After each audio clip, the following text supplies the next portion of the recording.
Eh,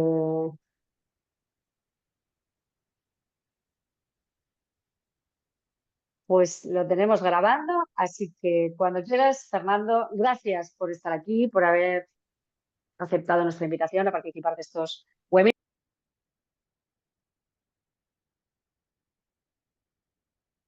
Muy bien, pues voy a empezar. Muchas gracias, Elena, muchas gracias a la EMAC por invitarme a participar en este webinar en el que bueno, vamos a hablar sobre un estudio experimental que hemos hecho para ver el papel que juega la rotura de fibras en la resistencia de materiales compuestos de matriz termoplástica cuando son sometidos a una compresión después de impacto. Entonces, primero, bueno, permitir que presente un poco de dónde estoy. Ahora yo trabajo en la Universidad Carlos III de Madrid, en el Departamento de Mecánica, Medios Continuos y Teoría de Estructuras. En concreto, pertenezco al grupo de Dinámica de Estructuras Ligeras. Eh, la actividad principal de nuestro grupo de investigación pues, se centra en el estudio experimental del comportamiento de estructuras ligeras frente a cargas dinámicas, ¿no? Ya sean impactos de alta y baja velocidad. Y también tenemos una parte, por supuesto, de modelización del comportamiento mecánico de materiales compuestos, sobre todo cuando son sometidos a altas velocidades de deformación, ¿no? Esto nos permite pues, desarrollar modelos numéricos y analíticos que luego nos permiten simular fenómenos de diferente complejidad. En cuanto a las instalaciones, bueno, tenemos máquinas universales de ensayo, por supuesto, pero quizás me gustaría hacer hincapié en nuestro laboratorio de impacto, en el que tenemos múltiples cañones de diferentes calibres que nos permiten disparar proyectiles hasta 1 kilómetro por segundo, proyectiles blandos, véase hielo, gelatina o fragmentos metálicos, incluso proyectiles balísticos, ¿no? Y también tenemos hasta 5 cámaras de alta velocidad que nos permiten grabar hasta 2 millones de imágenes por segundo y hacer estereocorrelación digital de imágenes. Entre nuestras líneas de investigación, pues como he comentado, tenemos la modelización de impactos de alta velocidad y podéis ver un ejemplo de un cálculo realizado con LS-DINA, impacto de hielo, impacto de pájaro.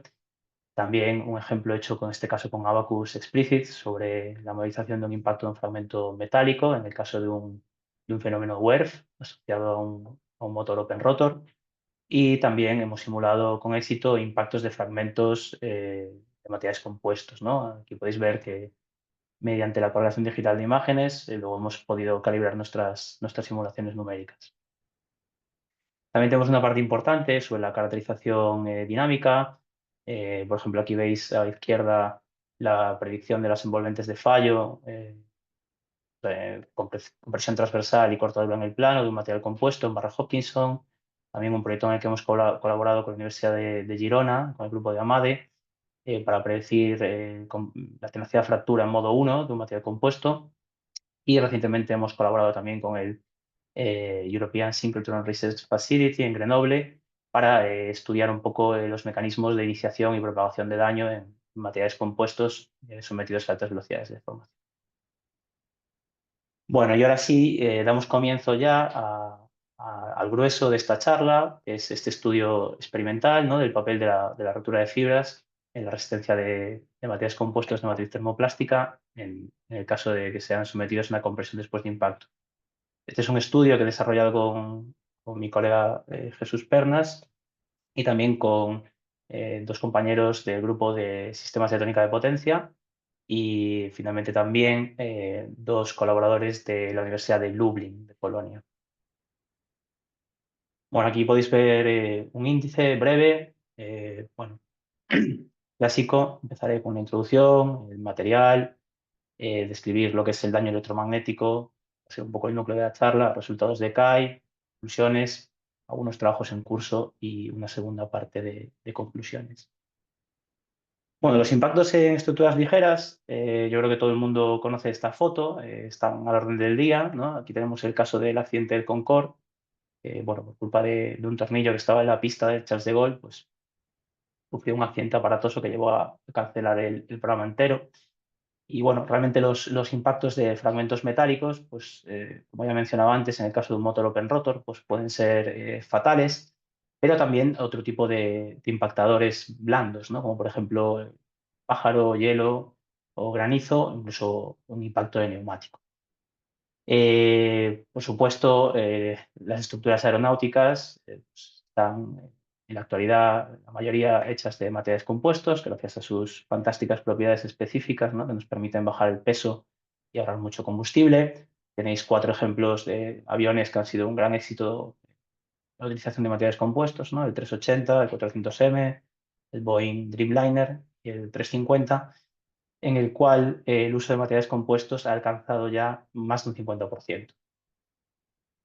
El problema con estos materiales es que, aunque en régimen cuasi estático se conoce más o menos su comportamiento, en régimen dinámico esto no es del todo así, ¿no? En especial los admisibles de cálculo pues muchas veces están muy lejos de la realidad. Claro, esto repercute mucho en el estudio de la tolerancia al daño de estas estructuras aeronáuticas cuando son sometidas a un impacto. Y de hecho, esta tolerancia al daño, bueno, pues está afectada muchas veces por los mecanismos de iniciación y de propagación del daño que, como podemos ver en esta imagen de la derecha, pues pueden llegar a ser realmente muy complejos. Dentro de los impactos, dentro del mundo de los impactos, me gustaría centrarme en uno, la verdad, que es lo que llamamos el Barely Visible Impact Damage, que básicamente lo que nos habla es cuando tenemos un impacto de baja velocidad, pues asociado desde una caída de una herramienta o bueno, cualquier otro tipo de impacto a baja velocidad, puede este impacto, aunque a priori no parezca gran cosa, puede llegar a tener consecuencias catastróficas. Porque dada la complejidad de los materiales compuestos, su anisotropía y las secuencias de apilamiento, pequeños impactos pueden llevar a grandes delaminaciones en el material, lo cual puede resultar en un fallo catastrófico cuando este material entra en servicio y se carga. Bueno, esto está muy documentado en la literatura. Normalmente la forma de medirlo es mediante un ensayo de compresión después de impacto, como podéis ver a la izquierda.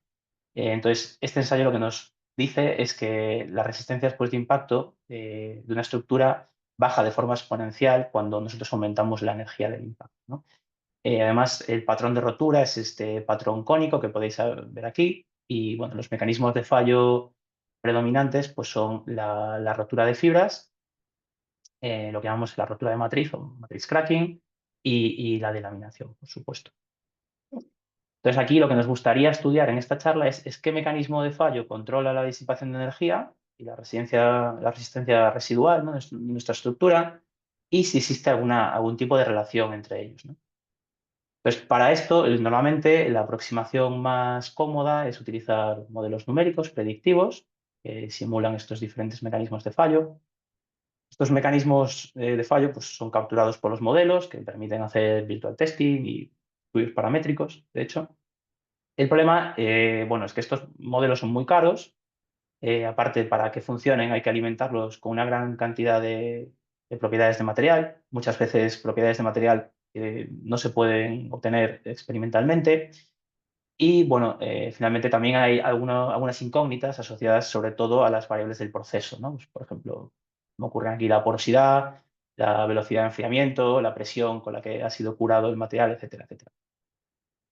Entonces, digamos que la contribución de cada mecanismo de fallo con estos modelos no está del todo claro, como vamos a ver a continuación. Depende mucho de las propiedades del material, podemos tener mucho sesgo y básicamente distintos modelos nos dan distintas conclusiones. Entonces, para ejemplificar esto, me he centrado en 2 artículos que encontré en la literatura, uno más antiguo con más citas y otro un poco más nuevo, pero con menos citas, ¿no? Entonces, en el primer artículo, pues lo que viene a decir es que la resistencia intralaminar pues apenas afecta, ¿no? al patrón y a la extensión de la delaminación en el caso de un impacto de baja velocidad.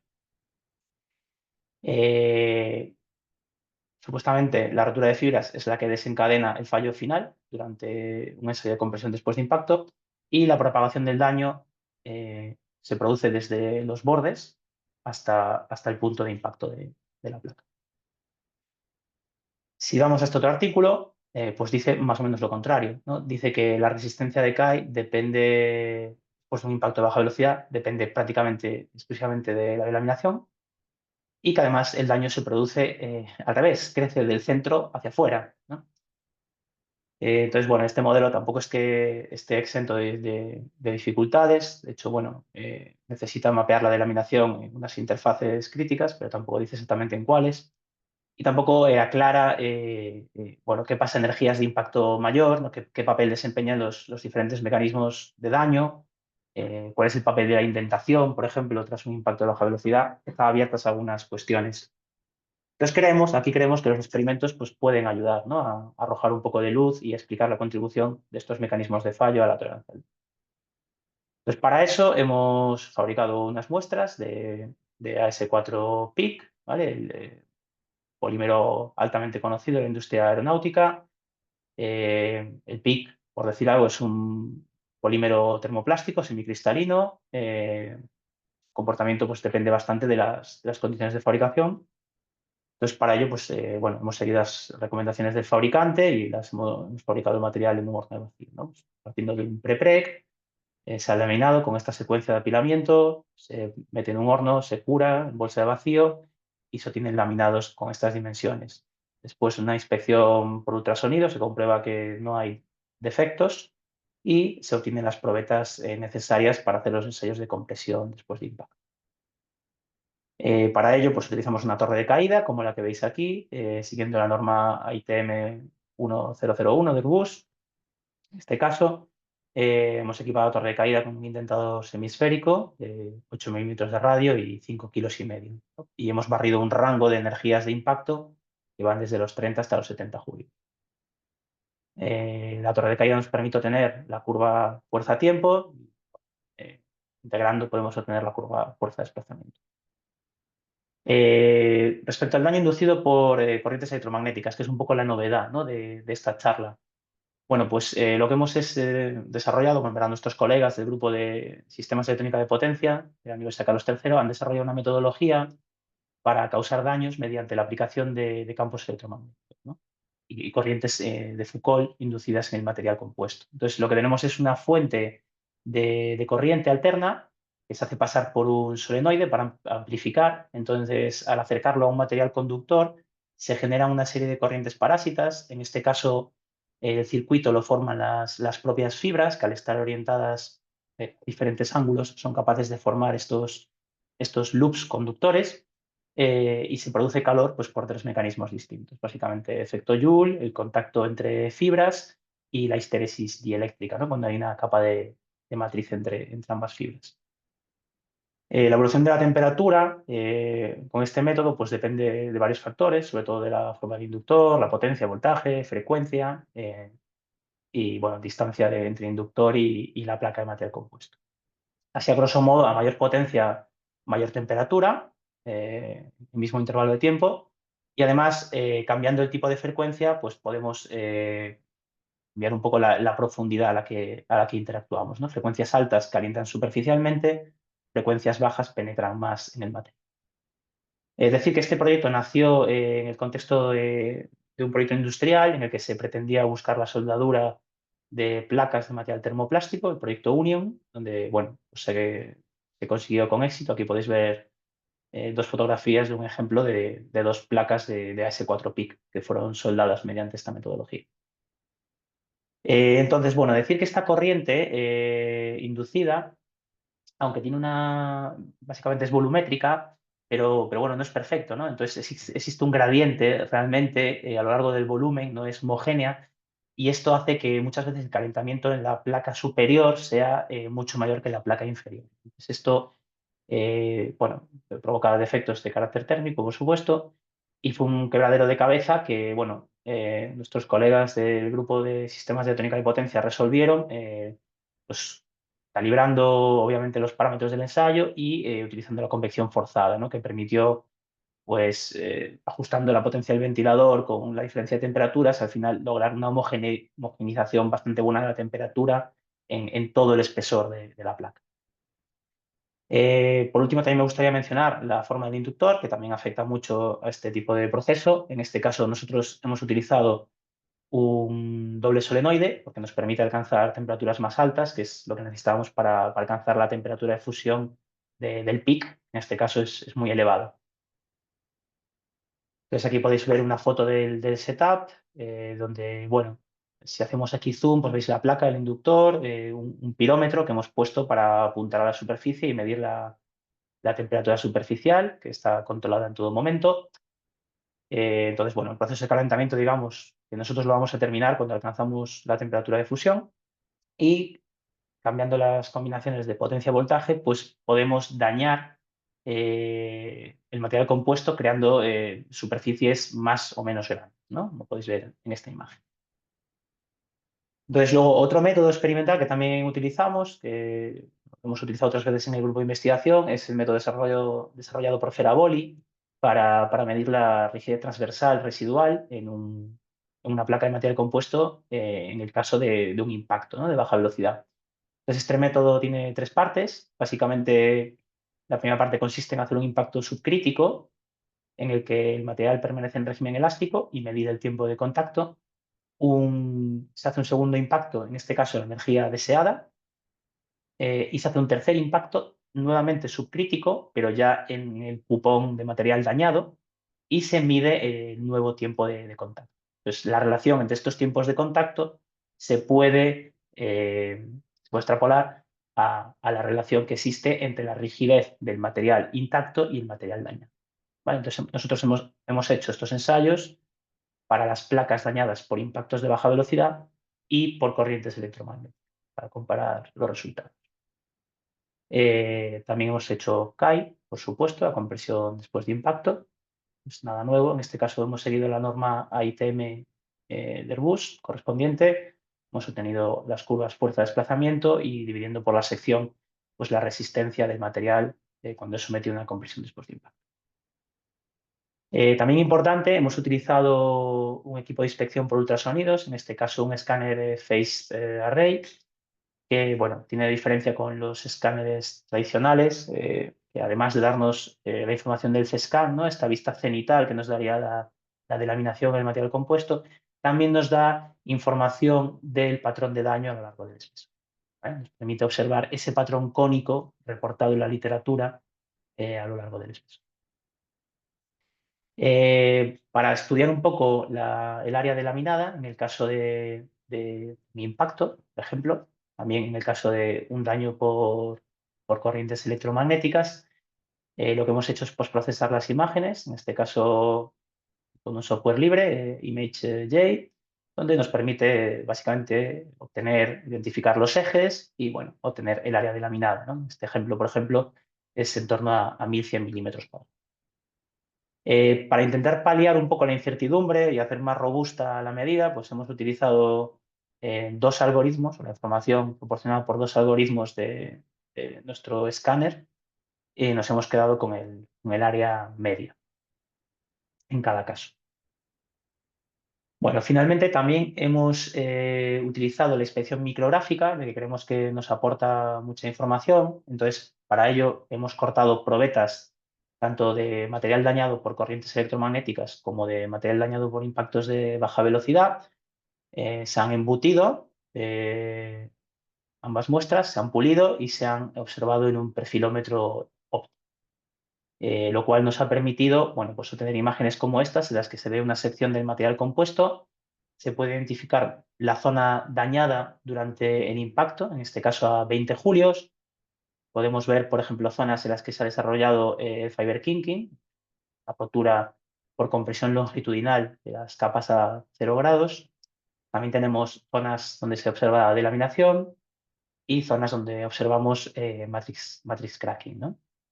Cabe destacar que para 20 julios pues no hay rotura.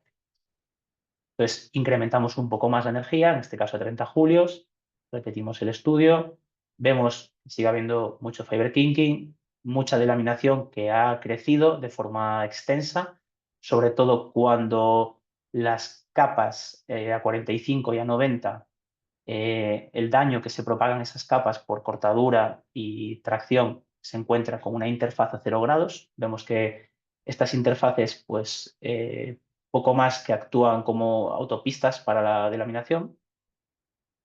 Vemos que ahora sí tenemos rotura de fibras en las capas inferiores y, bueno, matrix cracking por todos lados, ¿no? Entonces, realmente, bueno, la energía umbral que nos permite romper las fibras para este laminado, pues estaría entre 20 y 30 julios.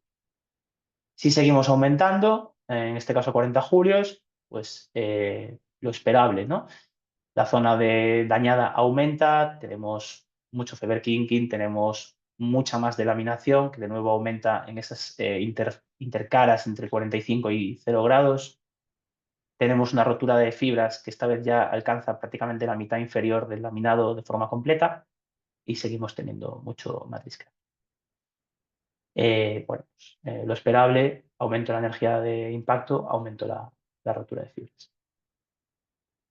Entonces, aquí tenéis unas imágenes de detalle que, bueno, por reforzar un poco lo que hemos comentado, cómo se produce la delaminación, el kinking.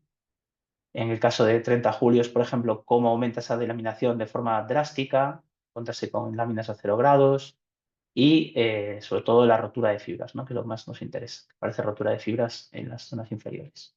Para 40 grados, o sea, 40 julios, perdón, exactamente lo mismo, con una rotura de fibras aún más exagerada. Vale, sin embargo, si analizamos ahora el caso de una probeta dañada por corrientes electromagnéticas, ¿vale? Lo que podemos ver es que vamos a encontrar delaminación, vamos a encontrar matrix cracking también, pero sin embargo no vamos a encontrar ningún rastro de rotura de fibras, ni por compresión ni por tracción, que es lo que más nos interesa. Entonces, digamos que podemos establecer claramente aquí que hay una diferencia en la metodología. Impacto a baja velocidad produce delaminación y rotura de fibras. Daño por corrientes electromagnéticas solo produce delaminación. Y esto pues, va a ser muy importante para las conclusiones que queremos sacar ahora. De hecho, si representamos la resistencia a compresión después de impacto, tanto para las muestras dañadas por corrientes electromagnéticas como para las muestras dañadas por impactos a baja velocidad, en función del área delaminada, vemos que realmente todas las muestras siguen la misma tendencia. Yo aumento el área delaminada, bajo la resistencia de CAI, ¿no? Es decir, que la resistencia de CAI de nuestro laminado no depende de que yo tenga fibras rotas o no, sino que solo depende del área delaminada. Sin embargo, si estudio la rigidez transversal, en este caso sí observo una tendencia muy, muy diferente, ¿no? Si yo tengo rotura de fibras, pues tengo básicamente una rigidez transversal menor que en el caso de no tener, ¿no? Entonces, bueno, pues aquí sí que afectaría. ¿Qué pasa? Que ahora queremos ver si el patrón de daño que yo tengo en el caso de una muestra dañada por corrientes electromagnéticas es comparable al patrón de daño que yo tengo en un impacto a baja velocidad para una energía equivalente. Pero claro, ¿cuál es la energía asociada al daño electromagnético? Bueno, pues para eso lo que hemos hecho es, extrapolando la resistencia de CAI y calculando una energía umbral, ¿vale? La que asumimos que no tenemos daño. Para eso hemos hecho un ajuste de las probetas impactadas a baja velocidad. Podemos obtener la relación entre la resistencia de CAI y la resistencia, y la energía de impacto, tanto para muestras sometidas a un impacto de baja velocidad como para muestras dañadas por corrientes electromagnéticas para energías equivalentes, ¿vale? Entonces aquí, como se puede observar, recuperamos pues, la curva exponencial que tantas veces se ha reportado en la literatura, y lo que nos permite esto ahora es que ya sí podemos comparar una muestra dañada por impacto con una muestra dañada por corrientes electromagnéticas a niveles de energía equivalentes y ver si ese patrón de daño es parecido. Entonces, por ejemplo, si hacemos esta comparativa mediante la inspección por ultrasonidos, vemos que para un área delaminada parecida, ¿vale? El patrón de daño a lo largo del espesor es muy parecido también. Tenemos ese patrón cónico, tanto en el caso de impacto a baja velocidad como en el caso de daño por corriente electromagnética, ¿vale? Es un patrón similar en extensión y en forma. Además, para reforzar esta hipótesis, le pedimos ayuda a nuestros colegas de la Universidad de Lublin, que lo que hicieron fue hacer unas tomografías, tanto para muestras impactadas a 30 y 40 julios, en los que teníamos daño de fibras, quiero recordar, y muestras dañadas por corrientes electromagnéticas para energías equivalentes, ¿no? Estos 30 y 40 julios. Entonces, en este caso, por ejemplo, en el que podemos ver una muestra sometida a impacto de baja velocidad, bueno, podemos ver varias cosas. La primera es que tenemos rotura de fibras, como se ve en esta imagen de la derecha. Bueno, confirma un poco los resultados de la inspección micrográfica. En el caso de una muestra sometida a daño por corrientes electromagnéticas, vemos que no tenemos rotura de fibras en ningún caso y que nuevamente obtenemos este patrón cónico, ¿vale? En el que solo observamos delaminación y matriz. De hecho, si comparamos ahora los patrones de daño para un impacto a baja velocidad a 30 y 40 julios con una muestra dañada por corrientes electromagnéticas a una energía equivalente, vemos que el patrón de daño es muy similar.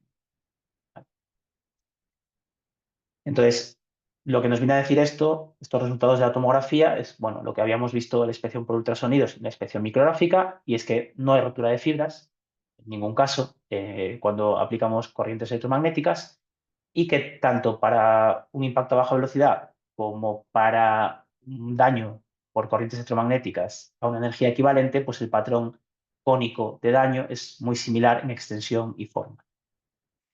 Entonces, bueno, esto nos permite concluir que, bueno, al final hemos desarrollado una nueva metodología para inducir daños de laminaciones en laminados de material compuesto de matriz termoplástica basado en corrientes electromagnéticas y compararlos con daños similares producidos por impactos de baja velocidad, con la salvedad de que en el caso electromagnético no rompemos fibras, lo cual nos ha permitido obtener una conclusión que nosotros creemos que es bastante valiosa, y es que la rotura de fibras no afecta en absoluto a la resistencia de la compresión después de impacto.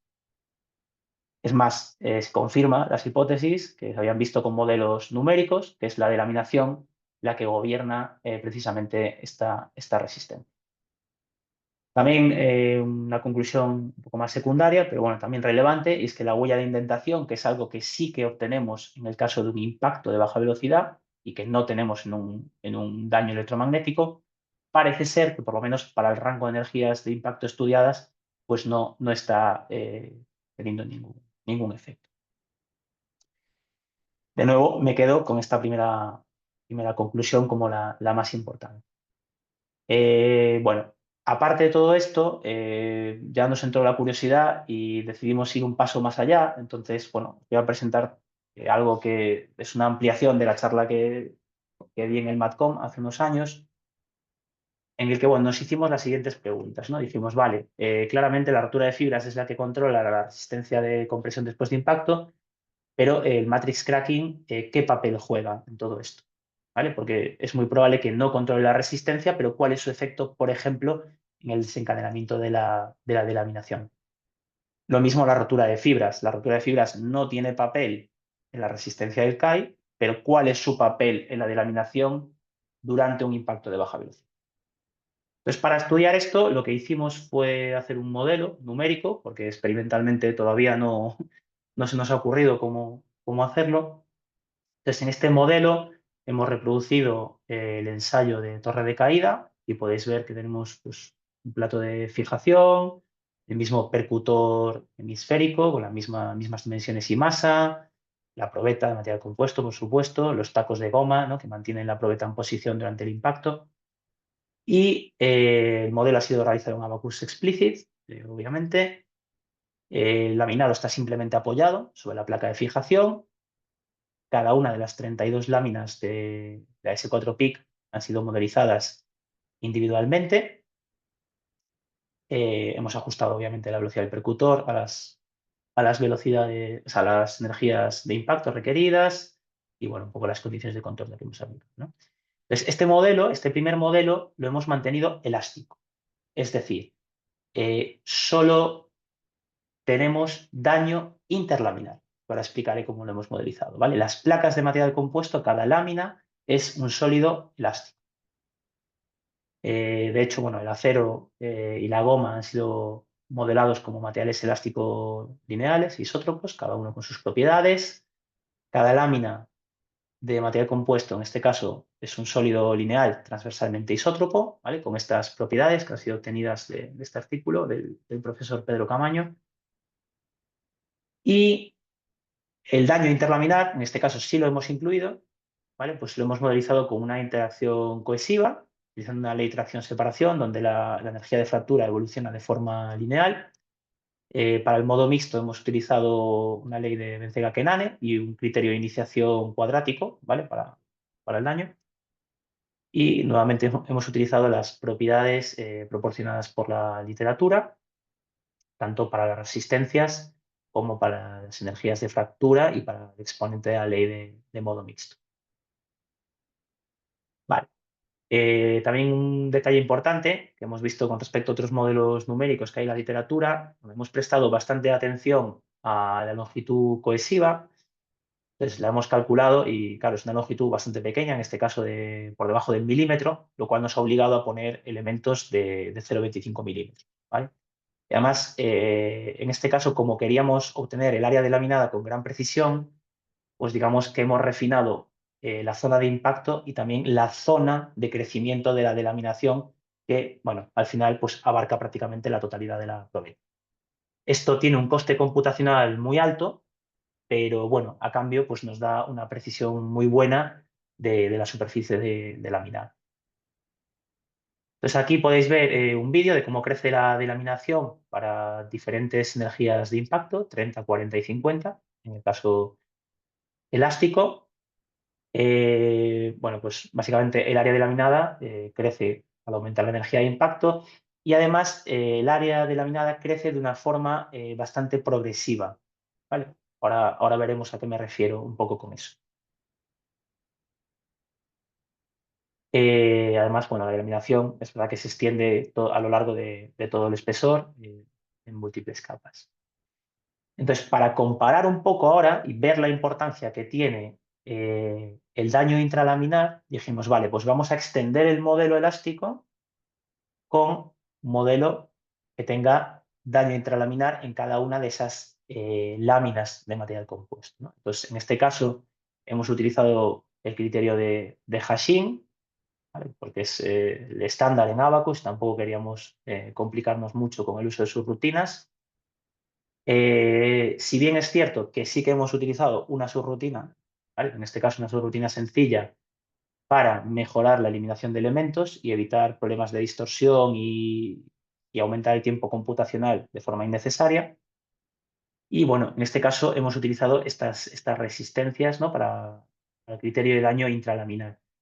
La resistencia a tracción longitudinal la hemos obtenido del fabricante, la resistencia a compresión longitudinal, bueno, como depende del ángulo de desalineamiento de las fibras, que es un parámetro que experimentalmente es bastante difícil de obtener, pues hemos utilizado una aproximación que se usa en la literatura con bastante frecuencia, que es utilizar la mitad, la resistencia a tracción longitudinal. Para la resistencia a tracción transversal hemos utilizado el mismo valor que en el caso de la resistencia modo 1 de interlaminar. La resistencia a compresión transversal la hemos sacado de este artículo de Totri, que hizo una simulación micromecánica, y las resistencias a cortadura, igual, son las resistencias a modo 2 interlaminares, ¿vale? Para las energías de fractura, pues, también parecido, la energía el G1 más lo hemos obtenido de este paper de Sandy Haldar, que ha hecho compact tension de este material, y las energías G2 más, hemos puesto igual a la energía interlaminar en modo 1, ¿no? Inter igual a intra, otra aproximación bastante utilizada en la literatura. La energía cortadura es la misma en el modo 2, obtenido para caso interlaminar.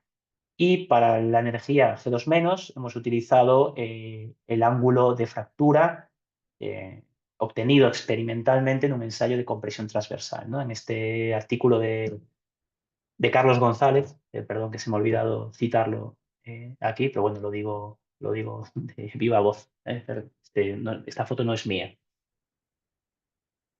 Vale, entonces aquí en este caso podemos ver la misma imagen que veíamos para el caso elástico, ¿vale? Con la salvedad de que ahora observamos que hay un salto brusco en la propagación de la delaminación. Ahora ya no es tan progresivo, ¿vale? Y además, el área propagada pues es mayor, ¿no? Que en el caso elástico. Entonces, parece que sí, ¿no? Parece que el daño intralaminar, ya sea fibra o matrix cracking, sí que está afectando tanto a la evolución como a la extensión de la delaminación. Entonces, de hecho, si nos fijamos en el punto en el que crece,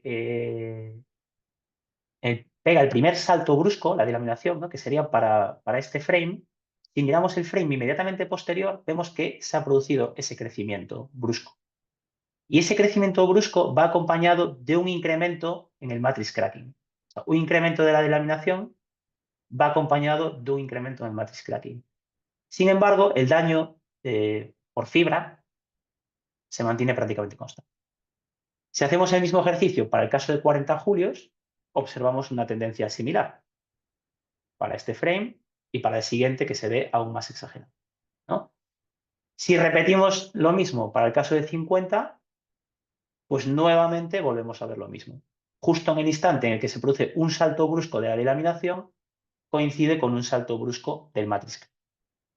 Entonces, de hecho, si vamos al caso de 50 julios y lo estudiamos con un poco más de detalle en la siguiente secuencia, pues podemos ver que un crecimiento del matrix cracking conlleva un crecimiento del área delaminada. De repente, el matrix cracking empieza a crecer en otra dirección, el área delaminada crece en otra dirección. Y así sucesivamente. Cuanto más crece el matrix cracking, más crece la delaminación. Es decir, parece que el matrix cracking le está marcando el camino por el cual tiene que crecer. Dicho esto, si nos fijamos en el instante justo anterior a que se produzca ese crecimiento brusco de la delaminación, lo que observamos es que aparece la rotura de fibras en la cara inferior del laminado. Y esto pasa para 30, para 40 y para 50 julios. La rotura de fibra en las capas inferiores del laminado siempre sucede justo antes de que se produzca un aumento brusco de la delaminación. Entonces, parece ser que esta rotura de fibras lo que hace es hacer que aumente el matrix cracking y el aumento del matrix cracking lo que hace es hacer que aumente la delaminación. De hecho, si observamos las curvas fuerza-tiempo, pues podemos verlo, ¿no? Cuando la curva fuerza-tiempo alcanza el máximo, que es en ese momento en el que se produce la rotura de la fibra en la capa inferior, en el instante justo después tenemos una caída de la fuerza y un aumento brusco de la delaminación. Lo mismo para el caso de 40 julios. Nuevamente alcanzamos el máximo, rotura de fibra, aumento brusco de la delaminación. Y igual para el caso de alcanzamos el máximo, rotura de fibra, aumento brusco de la delaminación.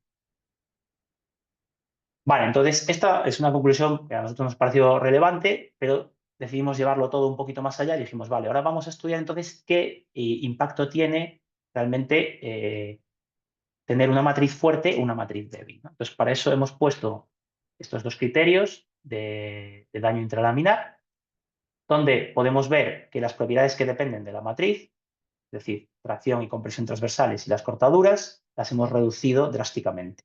Sin embargo, hemos mantenido la tenacidad fractura. ¿Vale? Esto es importante para la conclusión que vamos a sacar ahora. Entonces, en este caso, si comparamos cómo evoluciona tanto el daño por matriz cracking como la delaminación en las dos matrices, matriz fuerte y matriz débil, podemos ver, lo primero, que el área afectada por el matrix cracking en el caso de la matriz débil es mucho mayor, ¿vale? Lo que nos ha permitido, o que permite, mejor dicho, al material, que la delaminación evolucione de una forma mucho más progresiva, ¿no? Como se veía en el vídeo anterior. No observamos esos saltos. Además, la delaminación en el caso de la matriz débil siempre crece dentro de una zona dañada por matrix cracking, ¿vale? No es así en el caso de la matriz fuerte. En el caso de la matriz fuerte, digamos que el matrix cracking le va marcando el camino, pero la delaminación de repente crece de forma brusca y la adelanta, ¿vale? Entonces, se produce ese crecimiento inestable que provoca esas caídas en las curvas fuerza-desplazamiento.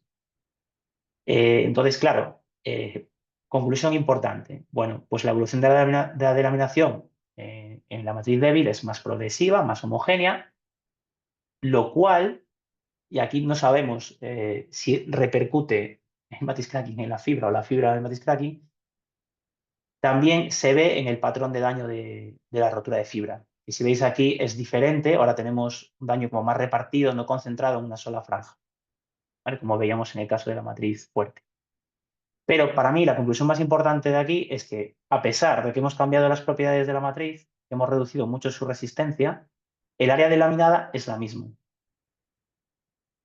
Entonces, la pregunta que cabe ahora, y que yo creo que todos deberíamos hacernos es, realmente aquí, ¿quién que está controlando la propagación de la delaminación? Pues para nosotros es la energía de fractura, que si recordáis la habíamos mantenido constante.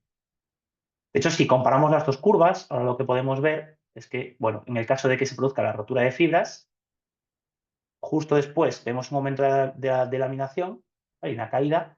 En el caso de la matriz débil, esta caída no se observa, si bien la carga no aumenta, pero esta caída no se observa, ¿vale? Y el área delaminada es la misma, que es lo que me gustaría hacer hincapié.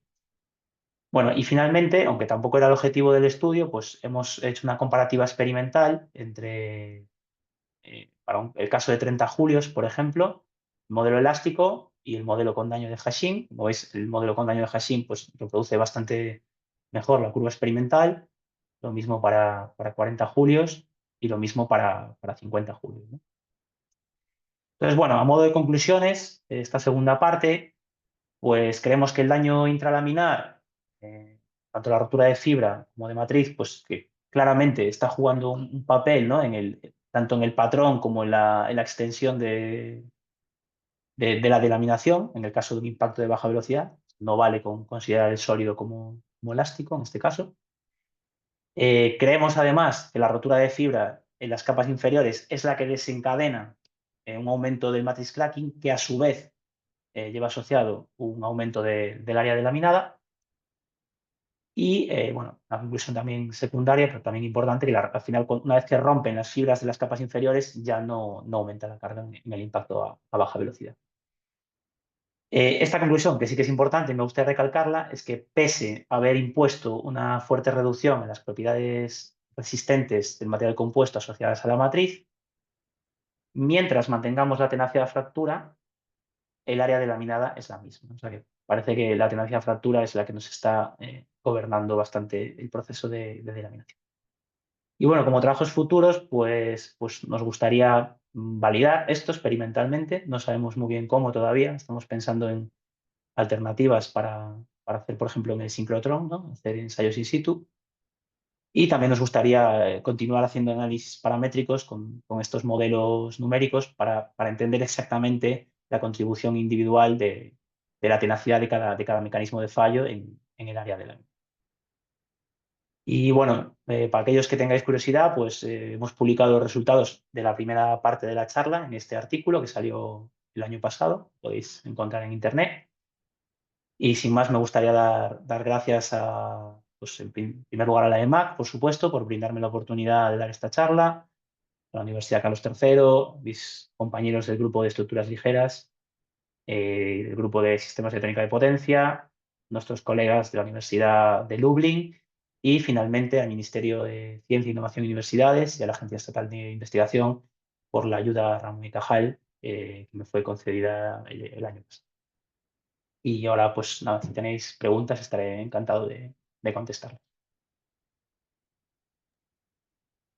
Genial, pues muchísimas gracias a ti, Fernando, por haber compartido con nosotros una pequeña parte de todo el conocimiento que tienes tú y todo el equipo de Dynamics de la Universidad Carlos III de Madrid. Trabajo muy interesante el que nos has compartido.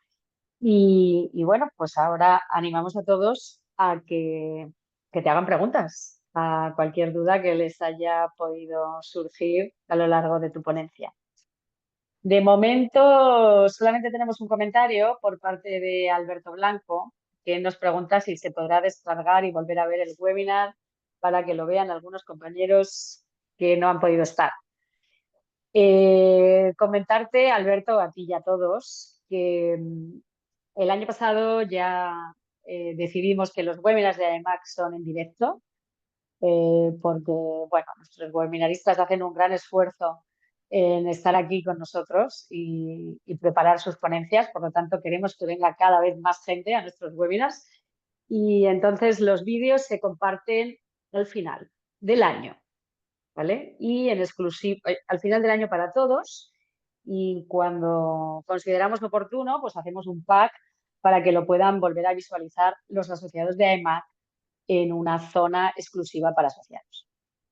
Y el tema del PDF, esto sí, podréis tener acceso los asociados de AEMAT en esta parte específica. ¿Vale? Bueno, te voy leyendo preguntas. Fernando. José Antonio Rodríguez te pregunta si no habéis hecho ensayos de resistencia residual. Ensayos, no sé muy bien a qué se refiere, la verdad. Vale, ¿Qué, pues qué resistencia? No sé, qué modo de que fallo. nos, que nos lo aclare, si te parece, nuevamente. Y él mismo tiene otra pregunta. Vale. Dice, me sorprende que digas que la resistencia KI no depende de las fibras rotas. ¿Debo entender que el incremento de energía de impacto no produce rotura de fibras adicional? No, no es verdad. El incremento de energía de impacto sí rompe más fibras, sí rompe más fibras, lo cual delamina más área. Y ese área delaminada es la que luego me va a cambiar la resistencia de CAI.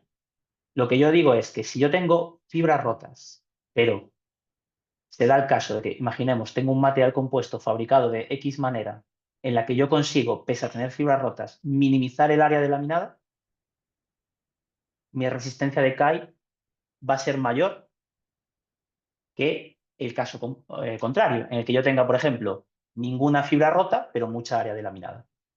¿Vale? O sea, yo realmente lo que digo es que tener área delaminada lo que lleva asociado es tener una baja resistencia de CAI.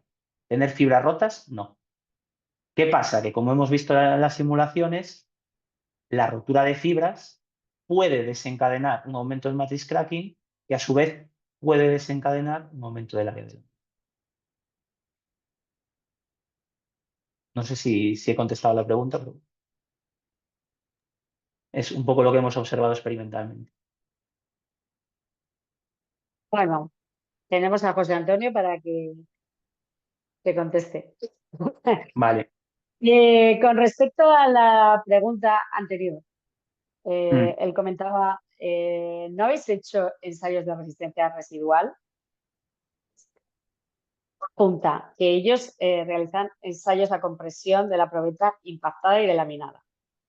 Sí, sí, nosotros hemos hecho ensayos de CAI, claro, de compresión después de impacto. Sí, se refiere a eso. O sea, nosotros hemos hecho el impacto a baja velocidad y luego hemos dañado placas por corrientes electromagnéticas. Después, esas placas dañadas por corrientes electromagnéticas y por impactos de baja velocidad, las hemos sometido a ensayos de compresión después de impacto para obtener precisamente la resistencia residual de esa placa dañada.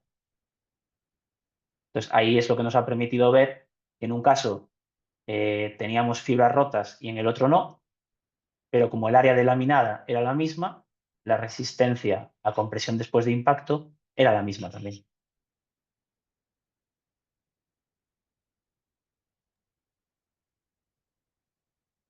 De acuerdo. Bueno, José Antonio, creo que estás ahí.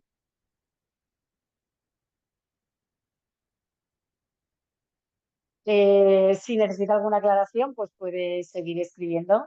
Sí, Y por bueno, supuesto, si quiere que nos reunamos o lo que sea, yo encantado, vamos. exacto. Al finalizar, como él ha hecho una pregunta vía preguntas, sí, dice. O sea que creo que Genial. vale. No puedo hablar. Deberíamos tener una reunión aparte. José Antonio Rodríguez, la verdad que no sé de qué empresa o centro o universidad eres. Como has hecho de Airbus, vale, pues fenomenal. Pues al finalizar esta charla os pongo en contacto inmediatamente y, Genial. y habláis, ¿vale? Eh, Gracias por tu intervención. y gracias por asistir a nuestros webinars. A ver, una cosa que tengo yo duda, Fernando. Has mencionado que las condiciones de fabricación son una variable importante en el comportamiento de estos materiales, Sí, pero que muchas veces no se tiene en cuenta este parámetro durante la simulación. ¿Nos puedes explicar un efectivamente. poco más a qué te refieres con esto? Sí, sí, sí. A ver, en el caso de los materiales compuestos de matriz termoplástica, sobre todo termoplásticos como el PIC, que es un polímero semicristalino, las condiciones de proceso con las que se fabrica el material influyen mucho, mucho en su comportamiento, ¿no? Entonces, ¿no? De hecho, lo puedo explicar mejor. Vale. Por ejemplo, la porosidad, que es una cosa que normalmente nunca se tiene en cuenta, porque, claro, trabajamos con materiales de grado aeronáutico que supuestamente están muy bien curados, ¿vale? Les hacemos CSCAN, ¿no? Después de la fabricación, claro, el CSCAN no detecta estos pequeños poros, ¿no? En cambio, estos pequeños poros tienen una importancia capital en la resistencia, sobre todo de las propiedades de lámina asociadas a la matriz, ¿no? Entonces, por ejemplo, en este artículo de Daniel Ashuri, con el que tuve la oportunidad de trabajar en 2014, pues él lo que hacía unas simulaciones micromecánicas en las que modelaba explícitamente tanto poros en la matriz como poros entre fibras. Y después calculaba la envolvente de fallo asociada a esta microestructura, en este caso sería tracción y compresión transversal y cortadura tau 2,3, ¿vale? Cortadura transversal, con y sin poros. Y él lo que observaba es que un pequeño aumento de la porosidad, del 0 al 1% o del 1 al 2%, provocaba una bajada muy grande de las propiedades, ¿no? Eh, Cabe recordar que muchas veces la industria aeronáutica se admiten hasta porosidades del 2%, ¿vale?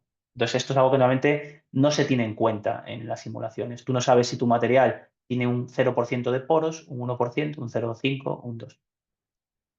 Pero quizás un caso aún más importante es el del enfriamiento, ¿vale? ¿Por qué? Porque el enfriamiento en el PIC, en el caso de polímeros semicristalinos, puede cambiar mucho su ductilidad, ¿vale?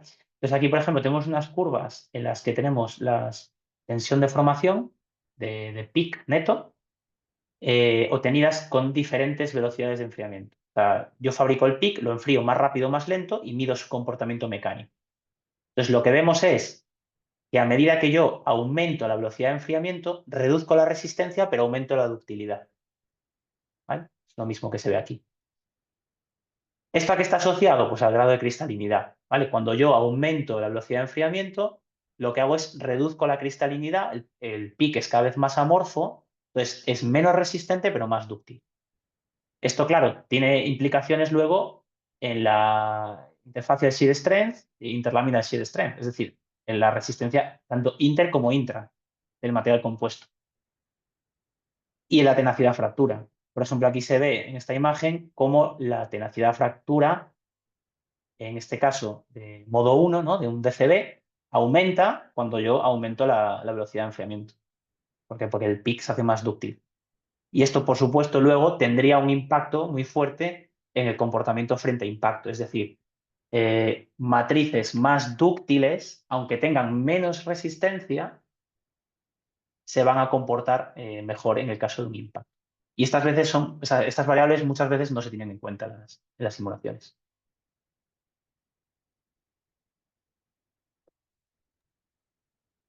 De acuerdo, Fernando. Pues de momento no tenemos más preguntas, así que es el momento que yo aprovecho para invitaros al siguiente webinar de AEMAC. En este caso será impartido por Sergio Horta de la Universidad de Castilla-La Mancha. El título es Ensayos biaxiales, tracción, compresión con probetas cruciformes y su aplicación a la caracterización de la respuesta cortadura. Y tendrá lugar en marzo, en concreto el 25 de marzo, ¿vale? Así que bueno, pues estáis todos invitados a asistir y, y como sabéis son gratuitos y potenciamos los webinars de iMac en directo. ¿Vale? No tenemos más preguntas, creo que está todo clarísimo. ¿Alguien se anima a hacer alguna pregunta?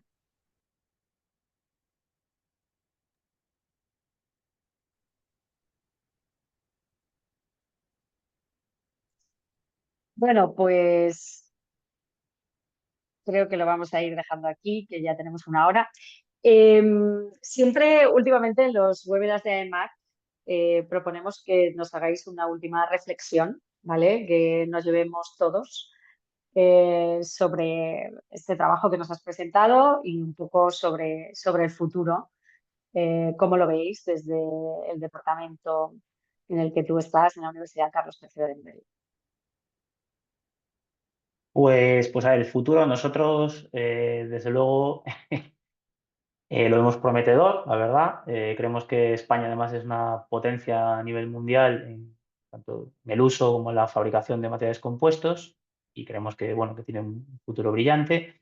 Si bien es cierto, creemos que, bueno, que hay que apostar por ciertas líneas, ¿no? Como son la reciclabilidad, por ejemplo, la reutilización de materiales compuestos.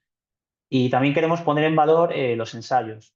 Los ensayos, muchas veces abusamos de los modelos numéricos, yo el primero, eh, cuando realmente sin un buen ensayo que los soporte y que los valide, pues no tienen valor ni muchas veces sentido, ¿no?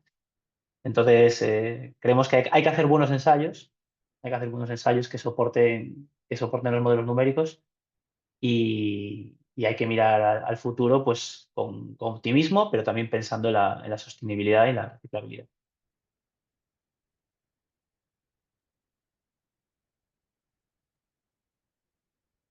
De acuerdo, Fernando. Pues Álvaro te da las gracias por la charla y también le da gracias a EMAC por organizar el seminario.